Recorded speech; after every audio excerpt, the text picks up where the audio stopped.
the relentless flow of minor necessities that make up day-to-day existence.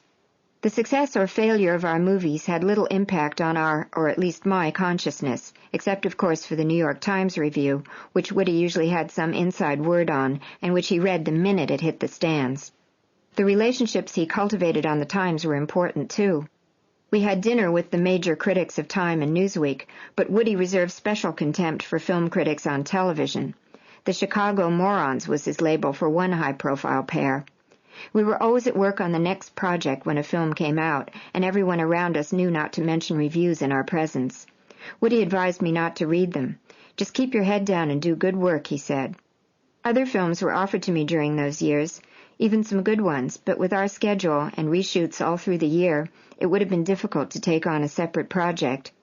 My availability enabled Woody to rewrite and reshoot our scenes whenever he wanted, and truthfully I didn't have much ambition beyond what we were doing. I just wanted to be with him and my kids, not interrupt our routine, and to do good work. I must have been the envy of every actor in the land. If there was a drawback, I didn't see it. Most of the films we made together were artistic and critical successes. A couple were even commercial successes. One of these was Hannah and Her Sisters, which Woody described as middlebrow. Although the reshoots on Hannah were extensive, he never came up with an ending that satisfied him. Its success confirmed his feelings about its essential mediocrity. "If one of my films is widely accepted," he said, "I am immediately suspicious of it." His Oscar and other prizes were kept at his parents' house.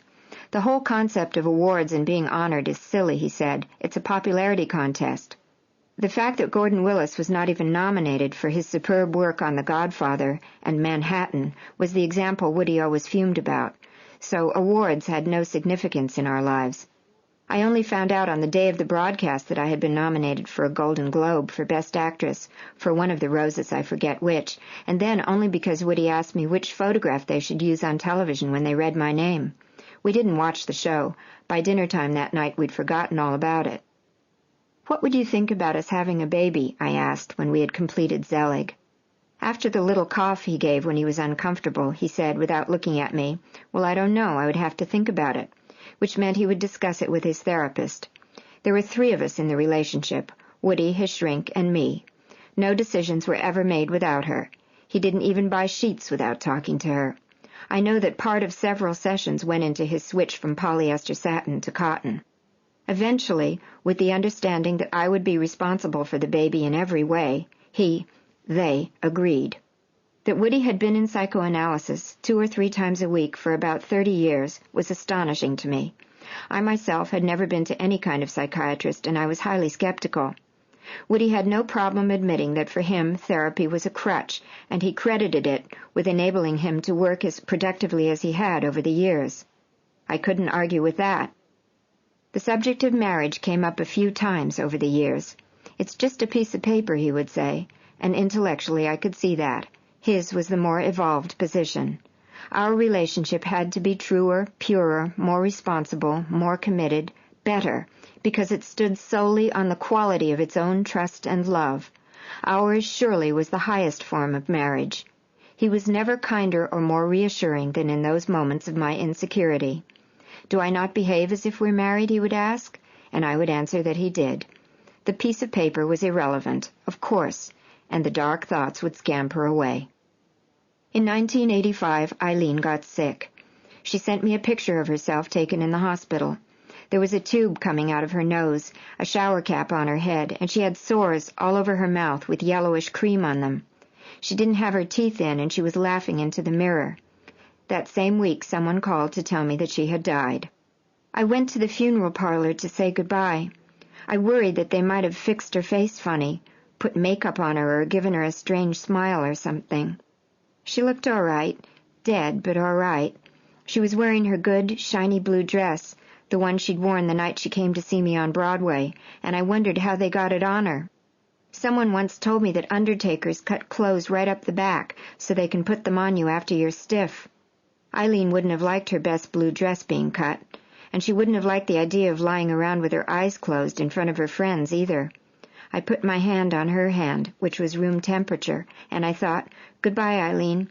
I've loved you all my life, and I will love you until my last thought."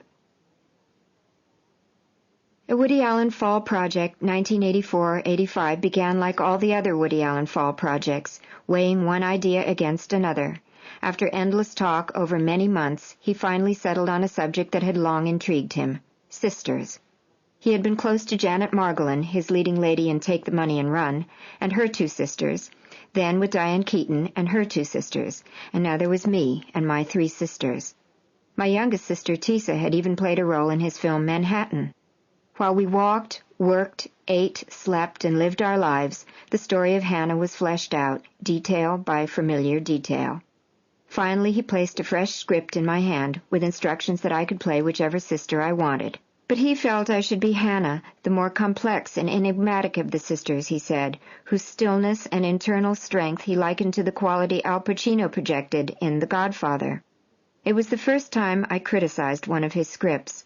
To me, the characters seemed self-indulgent and dissolute in predictable ways. The script was wordy, but it said nothing. Woody didn't disagree and tried to switch over to the alternative idea, which might have been a murder mystery, I forget. But pre-production was already in progress, and we had to proceed. It was my mother's stunned, chill reaction to the script that enabled me to see how he had taken many of the personal circumstances and themes of our lives, and it seemed distorted them into cartoonish characterizations. At the same time, he was my partner. I loved him. I could trust him with my life. And he was a writer. This is what writers do. All is grist for the mill. Relatives have always grumbled. He had taken the ordinary stuff of our lives and lifted it into art. We were honored and outraged. And a small, sick feeling stirred deep inside me. What I shared with nobody was my fear that Hannah and her sisters had openly and clearly spelled out his feelings for my sister. But this was fiction, I told myself, or at most a fantasy inspired by passing thoughts. Even President Carter had fantasies, and Woody was a morally superior person. Besides, my sister was now happily married with a newborn baby, my godson, so I put those thoughts out of my mind. My mother and I played our mother-daughter roles, and she was fabulous. My old friend Michael Caine, who 5 years earlier had introduced Woody and me, played my husband. Much of Hannah was filmed in my own apartment, which we were also living in, the children and I, Mary the dog, a cat, 3 chinchillas, 2 hamsters, 6 mice, assorted fish, a canary, and Edna the parrot. The place was pandemonium. The rooms were clogged with equipment. 40 people arrived at dawn, crowding into any available space. Our personal treasures were spirited away to who knew where. The kitchen was an active set for weeks. We ordered out. Some nights I literally couldn't find my bed. In its own way, it was a little Zen lesson, a shove toward acceptance and letting go, finding serenity in the center of chaos. It was strange to be shooting scenes in my own rooms, my kitchen, my pots, my own kids saying lines, Michael Caine in my bathroom wearing a robe, rummaging through my medicine cabinet, or me lying in my own bed, kissing Michael with Woody watching. Years later, I was in bed late at night flicking through the channels, and just at that moment I happened to catch my bedroom on television, and the same bed I was actually lying on, and me. Even my television was on television. I think I screamed. The commotion and not being able to find anything sometimes got me a little crazy, but the kids loved it. All of them appear in the movie. Moses, Fletcher, and Daisy played my screen children, so they got to stay home from school. They were tutored. The cat has never been the same. 2 years had passed, and still we had not conceived a child. I was nearly 40. The notion of adoption was not appealing to Woody, but finally, after I assured him once again that the child would be entirely my responsibility, and he told me it would not end our relationship, I applied to adopt a child. But it was not a topic we could discuss. During the waiting period, as we walked in Central Park, in a swell of excitement and against my better judgment, I began babbling about the baby, and he cut me off. Look, I don't care about the baby. What I care about is my work. Given everything he had said, and the awful, undeniable fact that he had zero interest in my 7 children, who were as dear as any on earth, and who one by one had given up trying to win his heart, given all this, I don't know how I still hoped that he would love this child, that she would be the one to open his heart, and that through her he would learn to love without suspicion, that through her he would see that a person other than himself, with needs and interests distinct from his, can exist not as a threat, but as one worthy of respect and love.